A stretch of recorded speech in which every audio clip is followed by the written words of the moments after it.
kapayapaan na nagmumula sa ating Panginoon Diyos sumagana nawa sa bawat isa sa atin. Sa kanyang mga salita, aral na ating pag-aaralan sa umagang ito, dito sa aklat ng Revelation, chapter 1, verse 5 to 6, ganito sinasabi ng banal na kasulatan.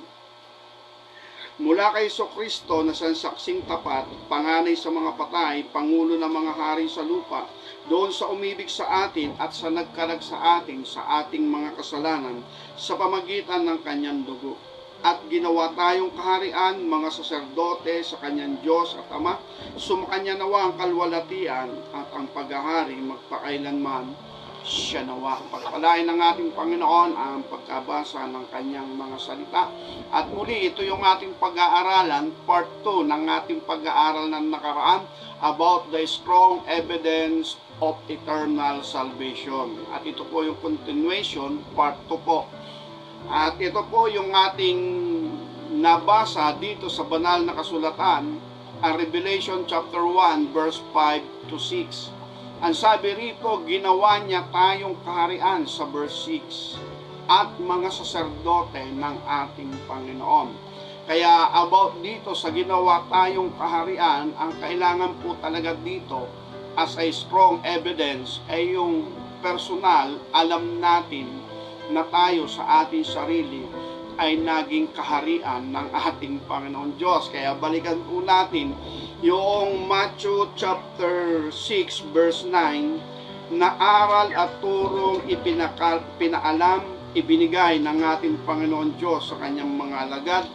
Ganito ang sinasabi ng banal na kasulatan, Matthew chapter 6 verse 9. Magsidalangin nga kayo ng ganito, Ama namin na nasa langit ka, sambahin nawa ang pangalan mo. Dumating nawa ang kaharian mo, gawin nawa ang iyong kalooban, kung paano sa langit, gayon din naman sa lupa. Bigay mo sa amin ngayon ang aming kakainin sa araw-araw, at ipatawad mo sa amin ang aming mga utang, gaya naman namin na nagpatawad sa mga may utang sa amin. Huwag mo kaming iatid sa tukso, kundi ligtas mo kami sa masama, sapagkat iyo ang kaharian at ang kapangyarihan at ang kalwalatian magpakailanman siya nawa. Ang sabi rito sa verse 10, dumating nawa ang kaharian mo. Kaya dito sa aral at turo ng ating Panginoon about prayer, ang binanggit dito, kauna-unahan niyang binanggit sa pagdalangin natin, dumating nawa ang kaharian mo. Bagamat sa unang talata ay sinabi, Ama namin na nasa langit ka, sambahin nawa ang pangalan mo. Yun yung pong pagluwalhati, pagpupuri sa ating Panginoon, o yung pagsamba, paggalang, pagrespeto sa ating Panginoon Diyos, sa ating Ama na nasa langit. Then ito yung hiling, yung panalangin. Dumating nawa ang kaharian mo, sapagkat ito yung layunin talaga ng ating Panginoon Diyos, ng ating Panginoon Kristo, na ang kaharian ng Diyos ay dumating sa tao. At itong kaharian ito yung sinasabi ng Panginoon Kristo dumating. At ang sabi rito sa kasunod, gawin nawa ang kalooban mo kung paano sa langit, gayon din naman sa lupa. Kaya ibig sabihin, pag dumating ang kaharian ng Diyos, kaakibat na nito yung sinasabing paggawa o pagganap o pagsunod sa kalooban ng Ama. Kung paano sa langit, gayon din dito sa lupa. At lagi natin binabanggit, sa langit, walang reklamador, wala pong suwain. Kung si Lucifer nga, na nangarap at nag-ambisyong umupo sa trono ng Diyos, hindi naman sinabi ng banal na kasulatan na nakaupo siya doon o nagawa niya ron. Nagawa niya yon. Kundi nang ito ay dumating sa loob niya, sa kanyang saloobin, na uupo siya sa trono ng Diyos. Alam ng Diyos na yun ay rebellion, pero hindi alam ni Lucifer na yun ay rebellion. Kaya dahil doon, ibinaba na siya ng ating Panginoon. Kung ganun pa man, na sumasaloob pa lamang ni Lucifer, yung tinatawag na pagmamataas, pagpapalalo, at yung pagpantay sa Diyos, o maging kagaya ng ating Panginoon na ang kanyang layunin, uupo siya sa kapisanan ng Diyos o doon sa trono ng ating Panginoon. At yun ay hindi pinaintulutan ng Panginoon, ibinaba siya ng ating Panginoon Diyos. Kaya yung panalangin dito na Ama namin na nasa langit ka, sambahin nawa ang pangalan mo, dumating nawa ang kaharian mo dito sa lupa. Sundin ang loob mo kung paano sa langit, gayon din dito sa lupa. Ano ba ang sabi? Basahin nga natin. Ang sabi rito, dumating nawa ang kaharian mo, gawin nawa ang iyong kalooban kung paano sa langit, gayon din naman sa lupa. Kaya ibig sabihin, dumating nawa ang kaharian mo, gawin ang kalooban mo kung paano sa langit, gayon din dito sa lupa. Kaya yung comparison o yung tinatawag natin pagsisiyasat o yung tinatawag natin na evaluation, na kapag dumating ang kaharian ng Diyos, kalakip na nito yung pagganap, yung pagsunod, yung paggawa sa kalooban ng Ama kung paano sa langit. Dito po kasi sa lupa, yan ang malaking problema na lagi natin sinasabi kahit saan naman. Simpleng bagay na lang, sa loob na lang ng tahanan. Hindi po talaga solid yung tinatawag na pagganap sa kalooban ng mga magulang ng mga anak. Lagi po diyang may tinatawag na oposisyon. Meron pong tinatawag diyang pagsuway o pagrereklamo. Kaya po yung kalooban ng bawat isa, napakahirap pong kontrolin yan. Sa totoo lang. At syempre dito, ito po spiritual na itinuturo ng ating Panginoon na meron tayong Ama sa langit. Pero ang nais niya na mangyari, dumating yung kaharian ng Diyos at sundin yung kanyang kalooban kung paano sa langit, ganun din dito sa lupa. Ang pagsunod sa kalooban ng ating Ama na nasa langit ay hindi po natin magagampanan kundi po natin nauunawaan. Kaya babalik ulit tayo doon sa basic. Yung basic na pagpapakumbaba, magbibigay dyan ng favor ang Panginoon Diyos, yung pagkaunawa. Kasi kapag di po natin naunawaan, wala po tayong direksyon. Di natin alam kung saan tayo pupunta, kung saan tayo paroroon, at ano ba yung ating tinutumpak, yung ating tinatahak. Kasi nga po, kapag wala yung pagpapakumbaba, hindi po natin mauunawaan ang kalooban ng Diyos. Kaya dito, napakahalaga yung tinatawag na dumating ang kaharian mo, sundin ang kalooban mo kung paano sa langit, ganun din dito sa lupa. Kaya ibig sabihin ng ating Panginoon Kristo, eto ang inyong ipanalangin na mangyari sa inyo. Kaya sabi niya, kung kayo magsisipanalangin, ganito ang panalangin inyong gawin. Dumating nawa ang kaharian mo, sundin ang iyong kalooban kung paano sa langit, gayon din dito sa lupa. At tayo bilang mga mananampalataya at tagasunod ng ating Panginoon Kristo, ito po yung matibay nating kinasasaligan ng ating mga patotoo at katunayan ng pagkatubos sa atin ng ating Panginoon Kristo kapag alam natin na tayo ay kaharian ng Diyos. Ibig sabihin, under control tayo. Yung under sovereignty ng ating Panginoon, kontrolado niya tayo. Siya yung naghahari. And then, bilang katunayan na siya ngayon naghahari, yung ibig sabihin ay sumusunod tayo sa kanyang kalooban kung paano sa langit, ganun din naman dito sa lupa. Kaya ang kaharian ng langit, sinabi ng Panginoon Kristo sa aklat ng Lucas chapter 17 verse 20 to 21, nang tanungin siya ng mga Pariseo kung kailan darating ang kaharian ng langit. Sinagot sila ng ating Panginoon Kristo, ang kaharian ng langit ay darating na hindi mapapagkikita, naririyan o naririto, kundi ang kaharian ng Diyos ay nasa sa loob nyo. At ito ay sinasabi ng Lucas chapter 17 verse 20 to 21. Palibhasa ay tinanong siya ng mga Pariseo kung kailan darating ang kaharian ng Diyos. Sinagot niya sila, sinabi, ang kaharian ng Diyos ay paririto, ang kaharian ng Diyos ay hindi paririto na mapagkikita. Ni sasabihin nila, naririto o naririyan sapagkat narito ang kaharian ng Diyos ay nasa loob nyo. Kaya ibig sabihin, ang kaharian ng Diyos nasa loob nyo, nasa ating puso, nasa ating kalooban. Nang ibig sabihin yung ating kalooban, pinaghaharian ng ating Panginoon Diyos, at bilang katunayan na naghahari nga dyan ang ating Panginoon Diyos, ginaganap natin ang kalooban ng ating Ama kung paano sa langit, ganun din dito sa loob natin. Yung malaking paggalang, pagrespeto sa kanyang mga salita. Yung sinasabi nga ang salita ng Diyos ay as in matalas. Ito yung sinasabi ng aklat ng Hebreo chapter 4, verse 12. Ganito ang sinasabi ng banal na kasulatan. Sapagkat ang salita ng Diyos ay buhay, mabisa, matalas kaysa alinman tabak na may dalawang talim, bumabaon hanggang sa paghihiwalay ng kaluluwa at espiritu at ng mga kasukasuan at utak at madaling kumilala ng mga pag-iisip at mga haka ng tao, at walang anumang nilalang na hindi naayos sa kanyang paningin, ngunit ang lahat ng bagay ay hubad at hayag sa harapan ng mga mata niyaong ating pagsusulitan. Dito sinabi sa banal na kasulatan, ang salita ng Diyos matalas, mabisa. At lagi natin babanggitin uli, o lagi natin binabanggit, ito ay matalas sa mga taong nagpapakumbabang loob sa ating Panginoon Diyos.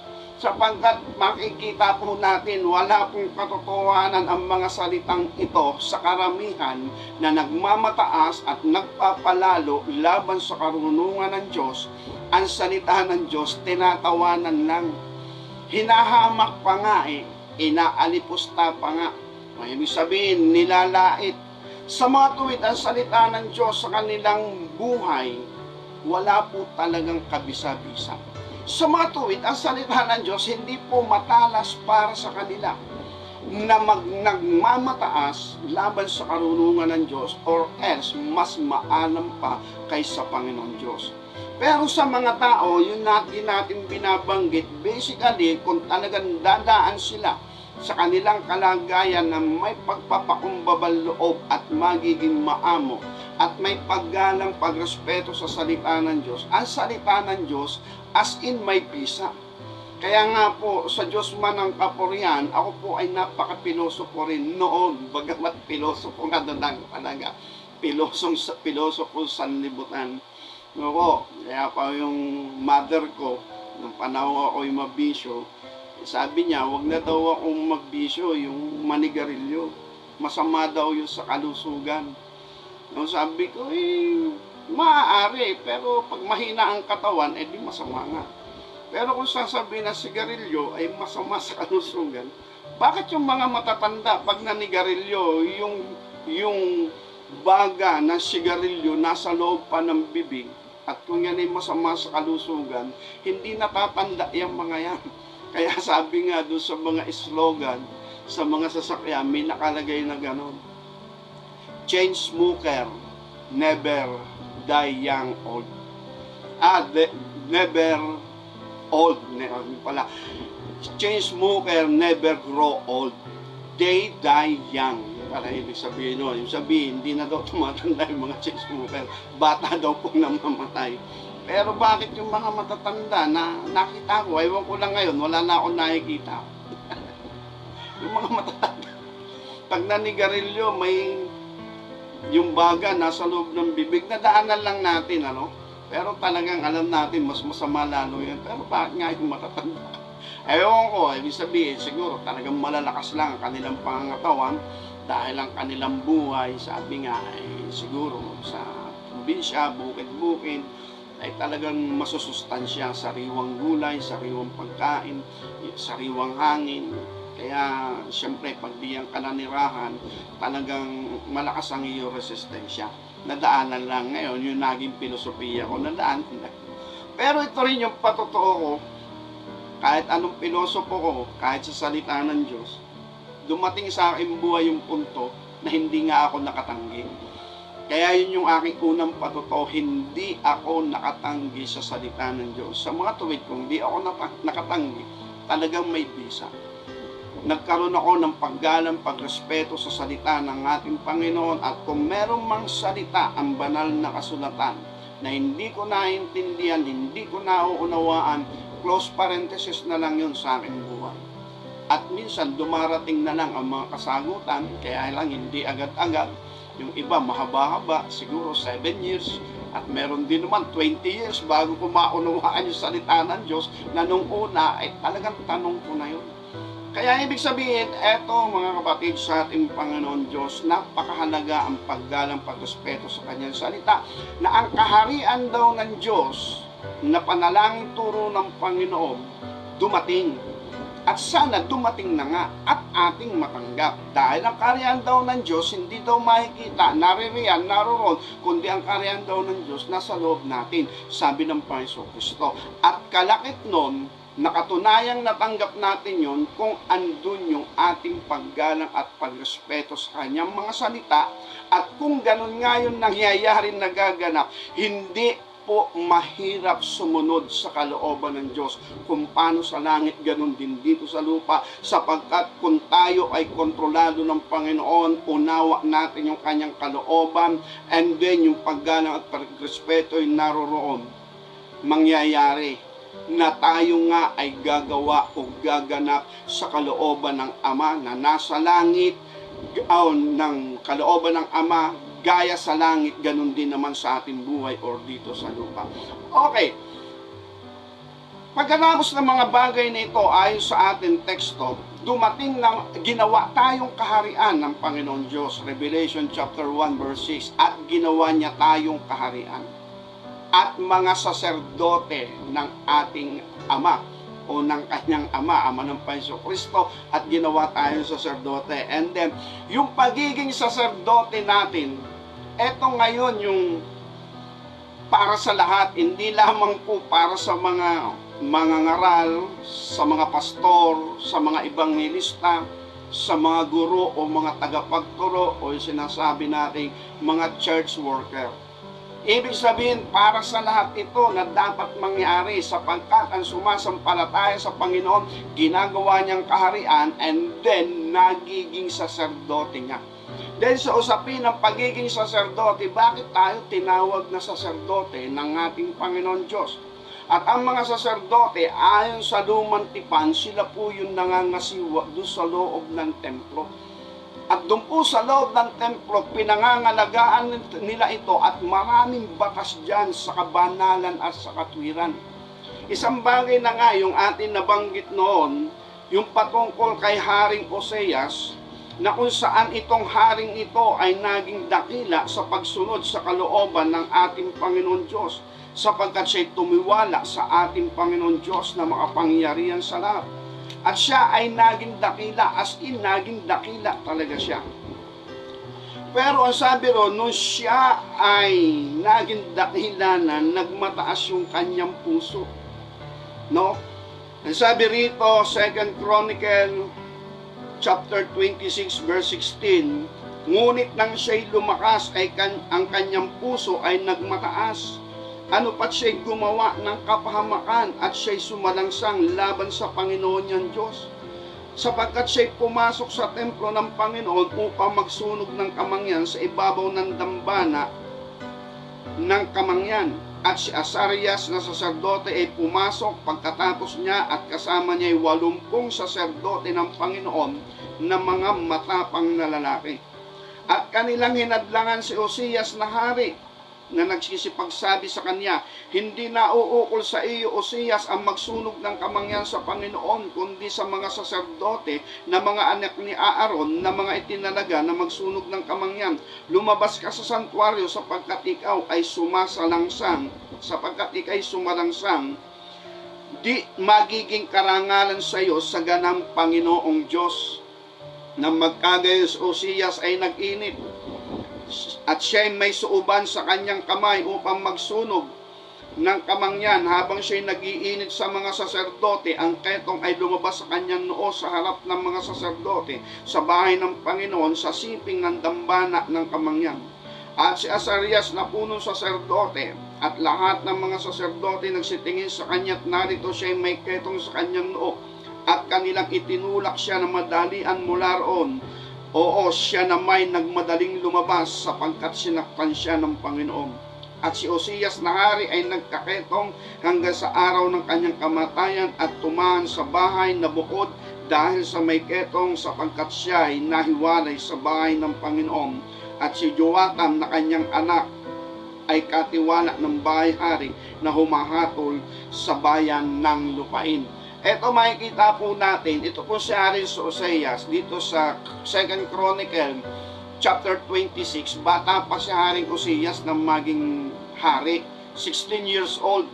At sabi rito sa mga kabanatang ito, tumalaga siyang hanapin ang kalooban ng Diyos. At nang siya'y tumalaga na hanapin ang kalooban ng Diyos, habang hinahanap niya ang kalooban ng Diyos, pinagpapala siya ng ating Panginoon or else pinagiginhawa siya ng ating Panginoon. At siya'y naging bantog, naging dakila siya, hindi nga lamang siya umabot sa kalagayan ni Haring Solomon. Pero sabi doon sa panahon ni Haring Osias, wala rin gustong makipagdigma sa kanya. At siya'y naging bantog at naging dakila. Ang problema sa kanya, sa kabila ng kanyang kadakilaan, ang sabi ron, nagmataas yung kanyang puso. Nais naman niya ngayon maghandog sa templo ng Diyos o magsunog ng kamangyan. Bagay na labag sa kalooban ng Diyos kasi sa loob ng templo, meron diyang mga batas sa kabanalan at katwiran. At ang itinalaga ng ating Panginoon Diyos na mga ngasiwa sa loob niyan ay ang mga lahi ni Aaron or else ang mga Levita at yung mga saserdote lamang. Kaya dahil dito, nais ni Haring Osias magsunog ng kamangyan doon sa loob ng templo. At hinadlangan siya ng mga saserdote, hindi siya pinahintulutan.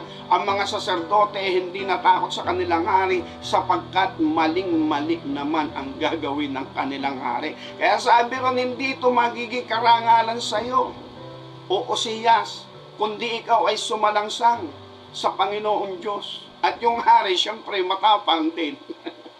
Kahit mali, yun ang problema. Ang sabi ron, may hawak siyang pansuog. Lalabanan niya yung mga saserdote at saka yung 80 mga saserdote ng ating Panginoon. Pero namagitan na ang ating Panginoon Diyos para wag nang dumanak ang dugo sa loob ng templo. Sabi ron, nagkaroon ng ketong sa noo si Haring Osias. At dahil doon, nagmadali ang mga saserdote sapagkat ang ketong ay karumaldumal, nagmadali silang itinulak palabas ang hari.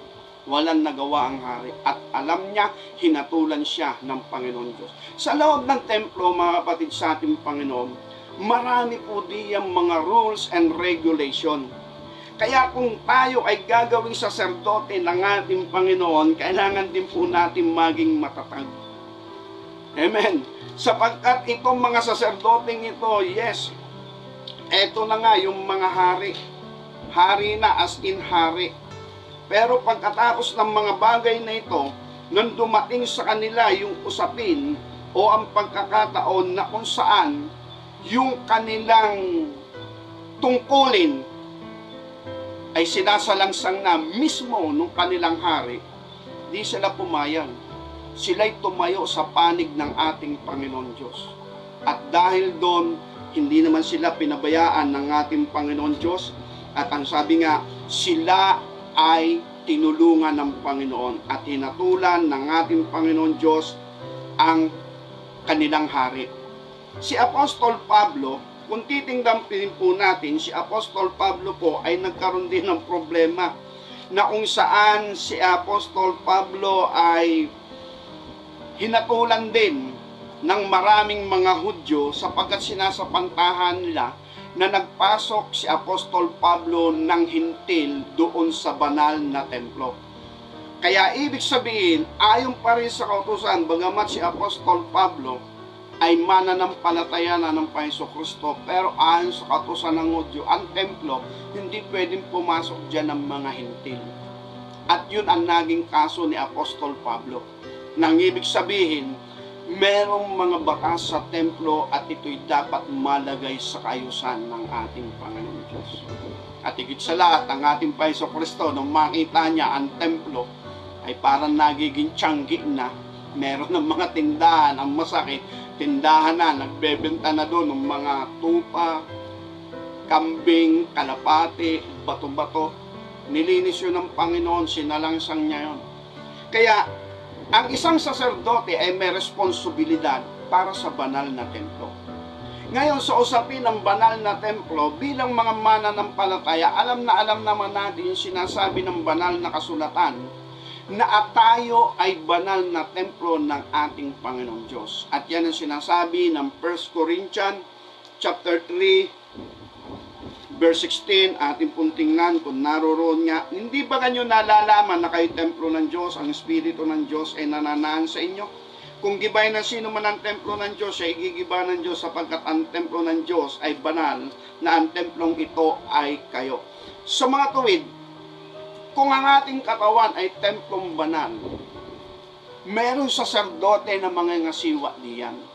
Yes, hindi ang ating Panginoon Kristo, pero kalooban ng ating Panginoon Kristo. Kaya nga sabi ng banal na kasulatan, ang Panginoong Kristo ang Pangulo ng Iglesia. But individually, meron po tayong pangangalaga ang templo o banal na templo. At ang sabi rito, hindi nyo ba nalalaman na kayo'y templo ng Diyos? At ang mga ngasiwat mga ngalaga niyan ay ang individual, personal tayo. Nang ibig sabihin, bilang mga mananampalataya, bilang nagpatubos sa ating Panginoong Kristo, bilang tinubos ng ating Panginoong Kristo, bilang pinaghaharian ng ating Panginoong Kristo, ang ating kalooban na pinaghaharian ng Panginoong Kristo, ito'y banal na templo ng Espiritu Santo. At kung ito'y banal na templo ng Espiritu Santo, may mangangalaga dyan saserdote, at ang saserdoteng mangangalaga niyan, personally tayo sa personal na ating buhay. Kaya balik tayo sa ating teksto, Revelation chapter 1 verse 6, at ginawa tayong kaharian ng Diyos. Gagawin niya yon, ginagawa niya yon doon sa mga natubos o nagpatubos o pinagtibay yung katubusan o bagong tipan. Ginawa tayong kaharian ng Diyos. Yun yung sinasabi ni John Beloved. Kung ginawa niya tayong kaharian ng Diyos, ginawa niya rin tayong mga saserdote. Kaya yung pagiging saserdote natin ay sa pamagitan ng pagkatubos sa atin ng Panginoon Kristo at pagtitibay sa atin ng katubusang kanyang ginawa at pagtitibay ng bagong tipan. Dumaan tayo doon. Kaya ibig sabihin, kung tayo dumaan sa pagtitibay ng bagong tipan o dugo ng tipan ng ating Panginoong Hesus sa mga tuwid ay ang redemption, ito ang dapat nating maranasan. Kaharian tayo ng Diyos. At tayo yung mga saserdote, at bilang mga saserdote na inilagay ng ating Panginoong Kristo, balik ulit tayo doon sa mensahe natin na nakaraang linggo. Kuwikan sa atin yung larawan at wangis ng Diyos, yung righteousness at holiness. Taglay natin yan. Yun yung sinasabi ng banal na kasulatan, Jeremiah chapter 31 verse 33 to 34, na sinasabi, yung batas ng bagong tipan nakatatak sa puso natin, nakaukit na, nakatala na sa ating isipan, at inulit yan sa aklat ng Hebreo chapter 8 verse 10, Hebreo chapter 10 verse 16. Nang ibig sabihin, ang batas ng bagong tipan o yung kautusan ng bagong tipan nakatala na sa ating puso, nakaukit na sa ating isipan. Ibig sabihin, nakalakip na doon, at yung dalawa lang naman ang sinasabi. Kaya wala po tayong masasabi ano-ano ba yung mga batas at palatuntunan na nakatala na sa puso at sa ating isipan. At ang tanging masasabi natin, the likeness and image of God na restore. Kung nakatala sa ating isipan, yan na yung righteousness of God. At sa ating puso, yan yung holiness of God. At sabi nga natin, the rule of righteousness and the rule of holiness, di na po natin kayang isulat yan. Pero napakarami po niyan. Sabi nga ay, doon na lang sa sasabi natin about righteousness, priority. Doon, marami na yun. Hindi na matatapos ang pagsulat natin kung ano ang batas ng righteousness about priority. Kaya kung sinabi natin, maaari, pwedeng mangyari yon. Pag may 500 beses tayong magpapasya sa isang araw, baka hindi lamang. Kagaya po sa umagang ito, tayo ba ay makikinig o hindi? Parang ganun lang. Tayo ba ay prepare para umawit, sumamba sa ating Panginoon, magpuri? Tayo ang magpapasya. Tayo ba ay isa sa puso natin yung mga aral na turo o saka na lang o tayo ay magpapakatatag sa mga salita, aral na turo ng Panginoon o ibabypass na lang natin? Napakarami po as in. No, pasya, desisyon. Bukod pa doon sa mga sabi nga natin secular, ano ba yung ating uulamin, mga pasya, saan ba tayo sasakay, ano ba yung uunahin natin, ang dami, pasya, desisyon. Pero kung meron po tayong righteousness, holiness, alam na po natin kung ano yung ating pasya. Dadaan po tayo doon. Okay, balik tayo. About sa sacerdote ng ating Panginoon. Hindi po tayo magiging sacerdote ng ating Panginoon Diyos dito sa Bagong Tipan kung wala po tayong righteousness at holiness. Yung likas, yung ibig sabihin, nature of God, yung larawan at wangis ng Diyos, yung likas na katwiran ng Diyos at yung likas na kabanalan ng Diyos. Kung wala po tayo noon, hindi po tayo gagawin sacerdote ng ating Panginoon. Bakit? Hindi po natin kayang pamalaan, lalo na yung banal na templo na ibinigay sa atin ng Panginoon kung wala tayong righteousness, holiness. Ano ang mangyayari? Kagaya na po ng ating lagi sinasabi, lahat ng pumapasok sa ating isipan, lahat ng ating nakikita, lahat ng ating narinig, pag tinanggap po natin yan, diretso sa puso. Kaya nga sabi natin, malalim ang pamantayan ng Panginoon kung hindi po natin naunawan. Pero pag naunawaan natin, natural lang yun. Kaya ito yung kalooban ng ating Panginoon Diyos na sabi nga ng ating Panginoon Kristo sa banal na kasulatan, ang tumingin sa isang babae taglay ang masamang hangad, nagkakasala ng pangangalo niya. Tumingin lang, may kasamang paghahangad o masamang hangad, nagkakasala ng pangangalo niya sa kanyang puso. At yun yung mabigat. Pero kung tayo po yung mga saserdote na ng ating Panginoon, kung makita mo man yan, hindi ka dapat magtaglay ng masamang hangad. No, kung makita mo man yan, hindi ka rin magkakaroon ng taglay na pagnanasa. Masabi nga nung iba daw yung tinitingnan kaysa tinititigan. Kaya iba rin yung kaisipan. Pero sa ating Panginoon Diyos, ang sabi ron, ang tumingin na may taglay na sa masamang hangad, nagkakasala ng pangalan niya. Bakit? Dumadaan yan sa ating isipan, sa ating paningin. Ngayon, nasa sa atin kung ano yung ating pasya. At kapag wala po tayong righteousness, sasabihin na lamang ng karamihan, maganda sa paningin. Pero kung tayo po ay naandito na sa tinatawag na spiritual, no, kamatayan ang iyong tinitingnang spiritual, yung paghangad. Kaya ibig sabihin, i-despise mo siya. Ito yung maglalayo sa kabanalan ng ating Panginoon. Kaya dito pa lang sa ating isipan, di na natin tinatanggap. At kapag hindi natin yung tinanggap, hindi na yung tutuloy sa ating puso. At kung gano'n ang nangyayari, gano'n ang nagaganap, yun yung pinakang nature, magiging katiwala nga tayo ng ating Panginoon, saserdote ng ating Panginoon Diyos. Bakit? Higit sa lahat may iniingatan na tayong templong banal at hindi natin dudungisan ang templong banal ng ating Panginoon. Bakit? Sapagkat yan ay malinis. Na andyan yung Espiritu Santo na kung saan ay ang Espiritu ng katotohanan na gumagabay sa atin at yan ay isang katotohanan sa ating buhay na meron tayong pinangangalagaang banal na templo. At yung po'y spiritual. At hindi na nalalaman ng sino man tao, hindi na nalalaman ng ating pastor, yung tinatakbo ng ating isipan, pero nalalaman ng ating Panginoon Diyos. Kaya nga sabi, huwag niyong pigatiin ang Espiritu ng Diyos. Nang ibig sabihin, huwag pigatiin, nang ibig sabihin doon, huwag tayong magpapasok dyan ng mga mali, mga bagay hindi kaya-aya. Kaya ibig sabihin, ang ating Panginoon Kristo rin, ang ating Ama rin na nasa langit, ang nakakaalam ng lahat ng bagay, kaya kailangan tayo'y tubusin. Kasi kung walang redemption, wala pong magbabawal sa ating isipan. At wala din magbabawal sa ating puso. Sapagkat di naman yan binabanggit sa kautusan. Walang ganyang batas yung kautusan.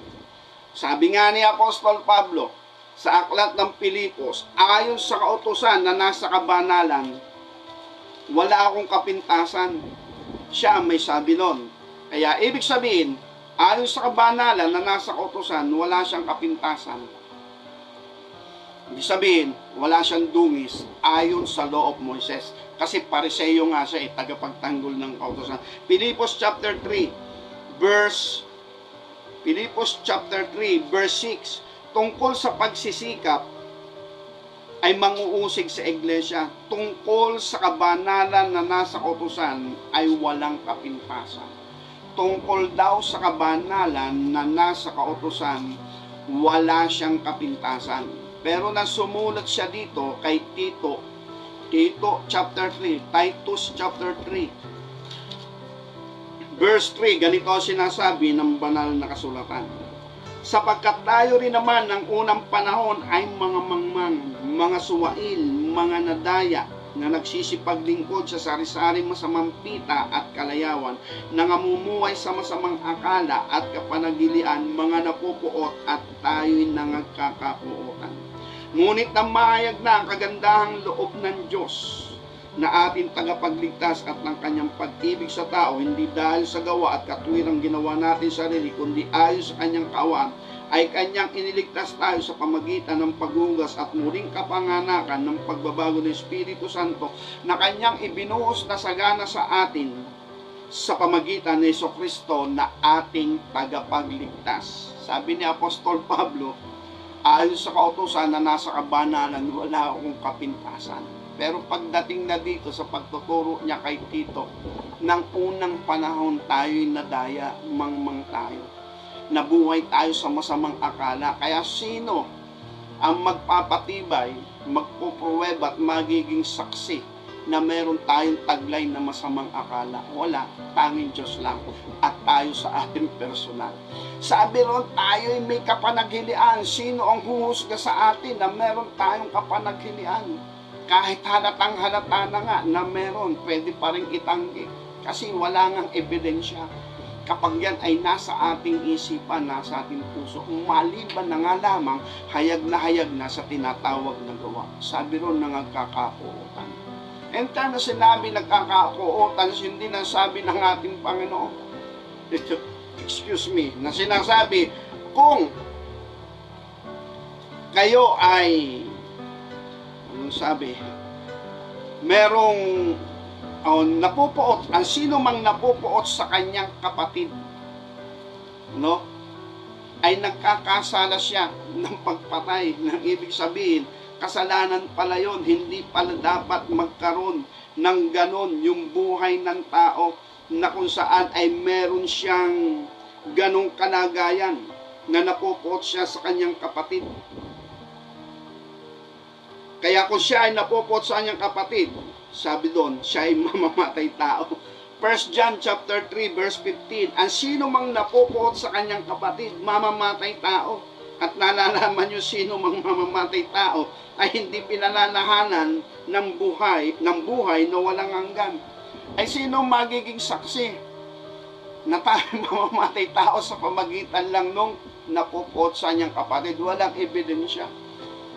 Kaya hindi po yan kasama sa kautusan na ibinigay ng Diyos kay Moises. Pero sa bagong tipan, tinuturo ng Panginoon at mabigat. Kapag napupuot ka pala sa iyong kapatid, mamamatay. Yung espiritu mo mamamatay tao. Kaya wag mo sabing ikaw ay anak ng Diyos kung napupuot ka rin sa iyong kapatid. Kung may kapanaghilian ka sa iyong kapatid, meron kang masamang akala sa iyong kapatid, sa iyong kapwa. Kaya kayo ganong kabigat yung batas at mabigat talaga, pero kung tayo po'y redeem, kung tayo po'y natubos at napagtibay sa atin ang salita ng ating Panginoon, ang bagong tipan, di po mangyayari yun. Kasi sa isipan pa lang natin, sinasala na yan ng katwiran. Tama ba yun? Dapat ba yun? O hindi tama? O hindi. Hindi yung tutuloy sa ating puso. Pero si Apostol Pablo, yun ang sabi niya, ayon sa kautusan, wala siyang kapintasan, pero sa loob niya, sa puso't isipan, ang dami pala rong hindi karapat-dapat.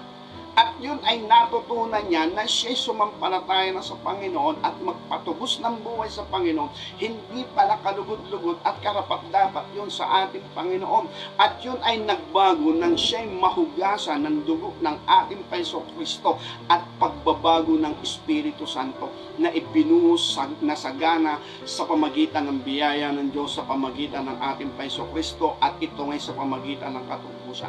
Kaya nakakita niya at napatunayan niya, iba ang bagong tipan kaysa lumang tipan, sapagkat inaayos na nga ng Panginoon Diyos ang buhay ng tao, ibinabalik yung kanyang larawan at wangis, at yung pagbabalik ng kanyang larawan at wangis, yun yung righteousness at holiness.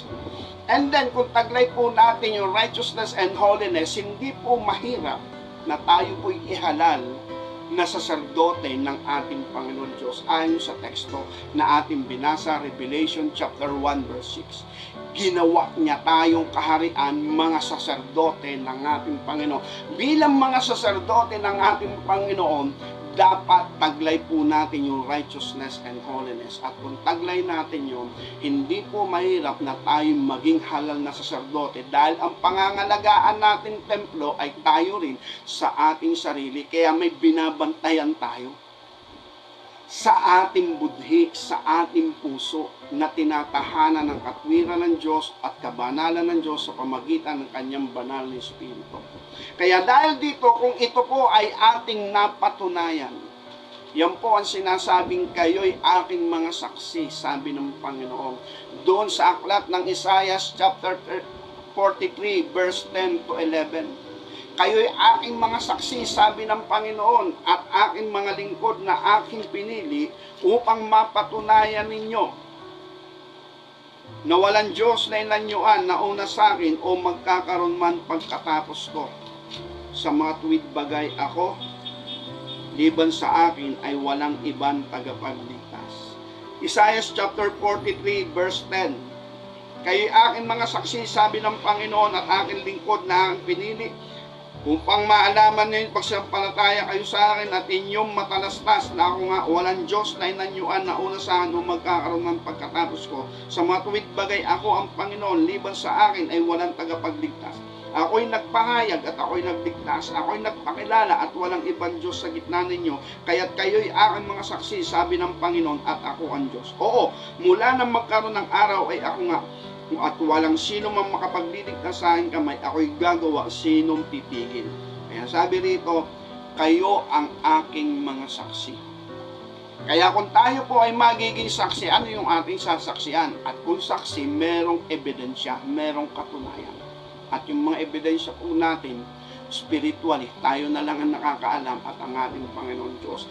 Ayon sa banal na kasulatan, tayo'y magiging saksi kung tayo nga ay naging kaharian ng Diyos.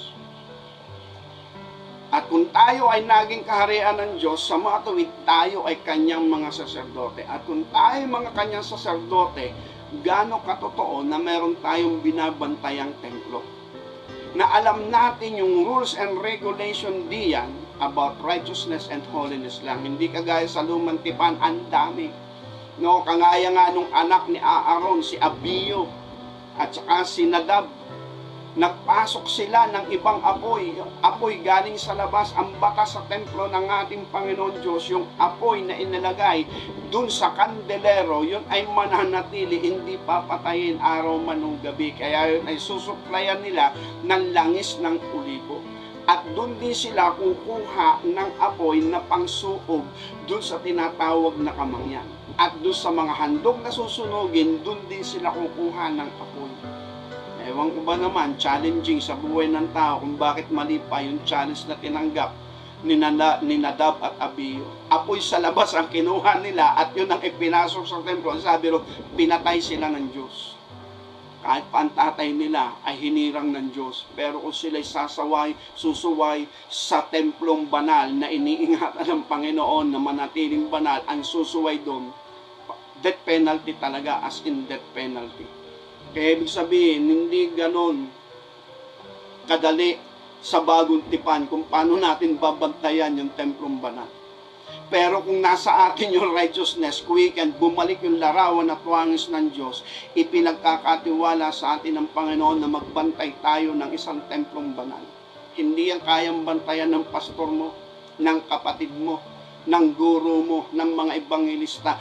Ikaw ang personal na magbabantay niyan. Ang responsibilidad ng mga pastor, mga ebanghelista, ituro sa atin kung paano tayo makikipagkasundo sa dugo ng tipan ng Panginoon, at ang Panginoon na ang gagawa sa atin, at siya ang mag-aaral sa atin kung tayo karapat-dapat, at siya yung maglilinis ng ating budi sa pamagitan ng kanyang banal na dugo. Kung ang mga bagay na ito ay napagtibay sa atin ng ating Panginoon, that is a strong evidence of eternal salvation, sapagkat hindi po natin kaya ito. Kagaya ng sinabi natin ng nakaraan, di natin to kayang kunin sa mahaba at malimit na pagpapasting. Kahit pa tayo linggo-linggo magpasting, kahit pa every quarterly magpasting tayo ng major fasting, kung tawagin nila yung 3 araw na walang tubig at walang pagkain, di po natin makukuha yun. Yung ganito na plano ng Diyos, ng ating Panginoon Diyos sa ating buhay. Kundi ito'y proseso, biyaya nga niya, kaloob ng Panginoon. Ang kailangan lang natin dito, manampalataya, then sumunod at makipagkasundo sa Kanya. Siya ang gagawa ng lahat ng bagay. Kagaya sinabi natin na nakaraan, ang righteousness and holiness ng ating Panginoon Diyos, ang larawan at wangis ng Diyos na inilagay sa tao, hindi natin yan marirestore kung tayo lang sa ating sarili. Kaya sa lumang tipan, lagi natin binabanggit, walang pinangako na buhay na walang hanggan. Walang ipinangako na kaharian ng langit. As in, wala. Ang pangako doon, yayaman ka, magiging dakila ka, magiging ulo ka, hindi buntot. Pagpapalain ka, saan ka man pumaroon, sa bayan man, pagpapalain ka, sa bukid man, pagpapalain ka. Hahaba ang buhay mo. Yun ang ibig sabihin nun, nahaba ang buhay mo, dadami ang lahi mo. Maaaring sa susunod, usapin ang hahaba ang buhay mo, may batas para humaba ang buhay. Huwag kang kakain ng lahat ng shell. Lahat po ng shell, bawal. Huwag kang kakain ng mga walang kaliskis na isda. Bawal din. Huwag kang kakain ng bumabago ang kulay, gaya ng alimasag pag naluto, naiibang kulay. Yung mga hipon pag naluto, naiiba ang kulay. Yung mga pusit, yan, pag naluto, bumabago ang kulay. Bawal yan sa banal na kasulatan. Lahat ng buo ang paa na lumalakad, kagaya ng baboy, bawal pa rin. Dahil pangako ng Diyos, hahaba ang buhay mo. Pero kung yan ang kakainin mo, iiksi ang buhay mo, hindi hahaba ang buhay mo. Kaya yun yung sagot doon. Bakit sa lumang tipan, bawal yung mga ganitong pagkain? Kasi pangako ng Diyos, hahaba ang buhay. Pero pagdating sa bagong tipan, hindi na nangangako ang Diyos ng paghaba ng buhay. Buhay na walang hanggan, pinapangako niya. Merong buhay na walang hanggan sa katubusan ng ating Panginoon Kristo. Pero pagdating sa pagkain, wala na pong pinagbabawal. No po. Pero kung ikaw po ay pupunta sa doktor, pag masama na ang iyong kondisyon ng katawan at the age of 40, 43, 48, 50, laging ngalay na yung batok mo, sasabihin sa iyo ng doktor, high blood ka, mataas na ang cholesterol mo. Bawal na ito, yung ipagbabawal ng doktor, yun yung pinagbabawal sa lumang tipan. Bawal ng kainin, yung mga baboy, ganyan, mga sugpo, mga sinugpo, mga pusit. Bawal na yung mga walang kaliskis, galunggong, tambako, lumangan. Yung bawal na yung mga shell, no, yung mga talaba, mga tahong. Bawal na yon, kasi nga lalo kang ma-high blood, iiksi ang buhay. Nadaanan lang natin, isa yan sa iwagan ng ating Panginoon pagdating sa bagong tipan. Okay, ngayon, ang punto ng ating usapin is strong evidence of eternal salvation. Kapag alam natin, saserdote nga tayo ng Diyos. At personal, alam din natin, may inaalagaan tayong templong banal. At lagi nating iniingatan yan na maging malinis. lahat ng pumapasok sa ating isipan, sinasala ng righteousness. Yung ating nakikita, sasalain pa rin ng katwiran. Lahat ng natin naririnig, sasalain pa rin ng katwiran na inilagay, inirestore ng Panginoon po sa ating mundo. Sa matuwid, hindi po yan papasok sa loob ng ating puso, malibang pagpasyahan natin. Kaya anumang bagay na mabuti, kagalang-galang, karespe-respeto, at may katwil at kabanalan, sige, patuloy natin lahat ng mabubuting gawa. Patuloy natin lahat ng ipapupuri sa Panginoon, yung patuloy natin. Pero lahat ng mali, kalikuan, karumihan, kahalayan, stop muna, hindi pwedeng pumasok. Then, kung ito yung kondisyon ng ating pananampalataya, personal sa harapan ng ating Panginoon Diyos, pag nag-rapture, sigurado ka. Kaya kung gusto po natin mapasama sa rapture, dapat ganito po yung kondisyon ng ating pananampalataya. At tayo namang mga mangangaral, dapat ganito rin ang pag-aakay natin sa ating mga tupa. At dapat tayo yung nakakaranas. At kung hindi po natin nauunawa, back to basic lang ulit.